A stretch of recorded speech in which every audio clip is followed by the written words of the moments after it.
Hi guys, welcome to my YouTube channel.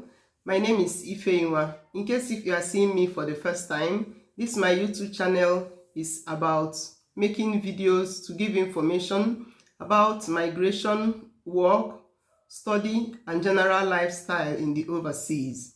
So like, subscribe and share my content. In today's video, we'll be talking about the things to avoid whenever you are going for a professional virtual interview. By virtual interview, it means the online interview you have with your recruiter, especially when you are not in the same location, that they want to know who you are, irrespective of your distance from them. The first thing to avoid is unreliable internet connectivity.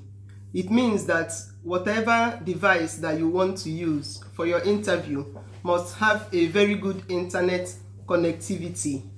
If they are using internet data, make sure that you have enough data for the interview, not just the normal 10 megabytes that you usually buy for your interview. Try and double it because you don't know how long the interview will last.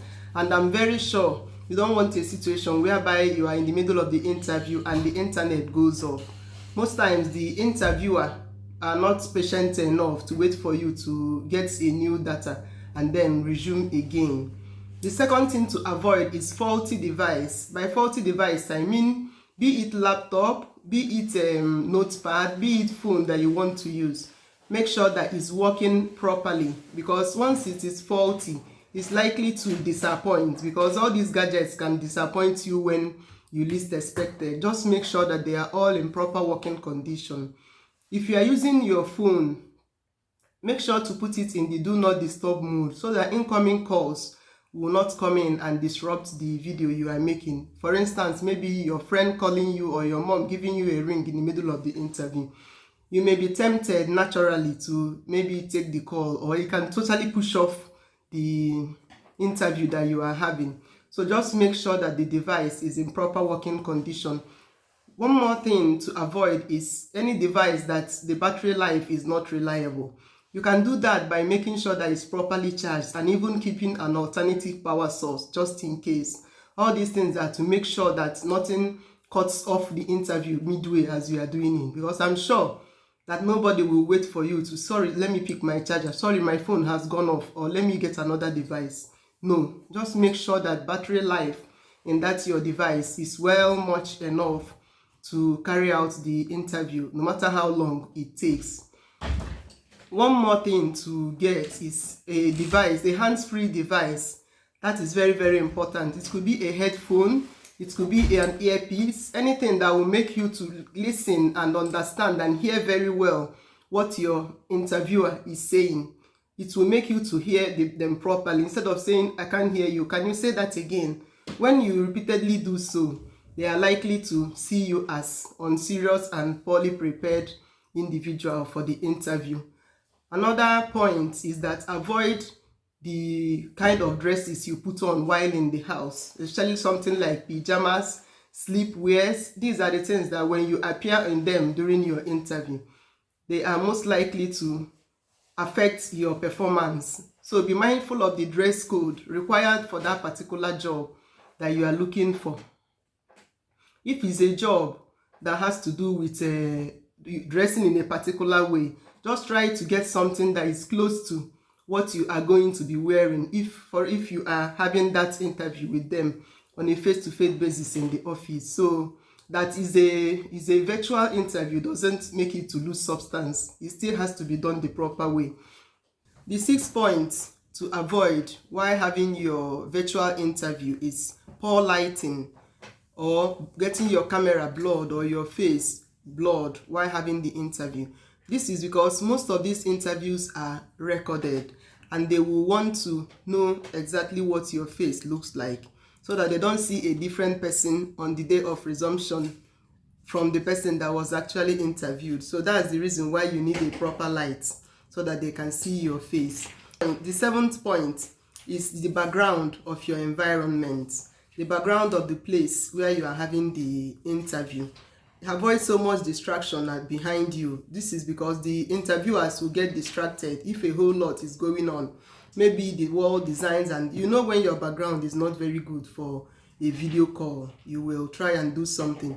So thanks goodness some of these devices are having features that you can even change your background, change it to something that is more relaxing, something that will not cause any kind of distraction to the interviewer and still make you very much visible while having the interview.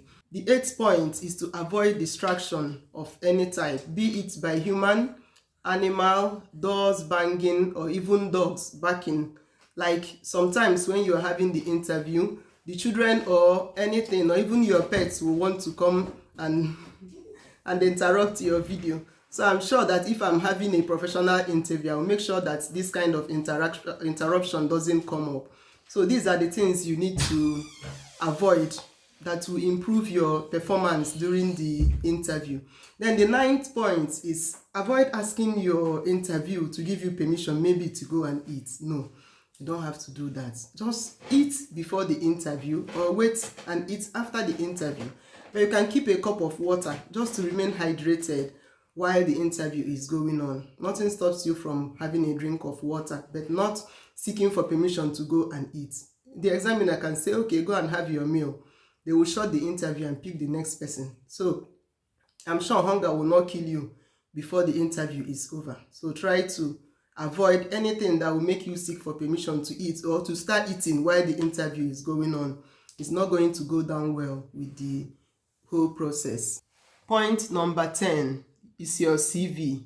Don't cram your CV, but just know exactly what is in it, because your prospective employer will have a copy of that your CV at hand. So make sure that you have a mastery of it, so that if they ask you any question, you don't have to start getting confused or not knowing exactly what was said in that part. But it doesn't mean that you have to cram the whole CV, because there are CVs that can come in several pages, but just keep it at hand.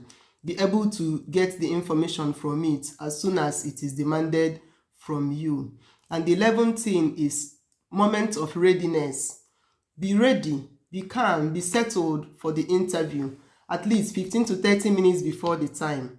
This will give you ample time to take a deep breath, relax very well, and make sure that you are well comported while having the interview. Also, try and log in like 5 minutes before the time. This will to ensure a proper connectivity between you and your interviewer, to make sure that everything in terms of connection are working properly. And then the 12th point is to put up a smiling face while you are having the interview. It's not a fight, it's not something to worry so much about. Just if you put up a pleasant smiling face while having the interview, at least the interviewer will know that you are a cheerful person. They wouldn't want a situation whereby when you are there, you are all squeezed your face, and it doesn't really go down well when such interview is going on. The 13th point and the final point is try as much as possible to ask them, even if it's one question at the end. Don't just keep mute, because they will definitely ask you, do you have any question for us at the end of this interview? Don't just say no. You are a human being and an interaction has taken place. They've said all they want. They've asked you all the questions. It's now for you to ask at least one reasonable question, not an irrelevant one. Just make it as reasonable as possible. This will make them to know at least this person is able to raise this concern, and then they will be happy to attend to your questions. So part of the reason why I made this video is now that the Scale-Up visa is rolling. So many companies will now be inviting people for virtual interview. Just avoid all these mistakes. Put in your very best. I wish you good luck. I'll be happy if you pass and come over to the UK to enjoy your life, stay, work, and get your ILR. So like, subscribe, and share my video. Also click on the notification button so that you can get the latest of my videos. Thank you once again. I will see you in my next video. Bye. See ya.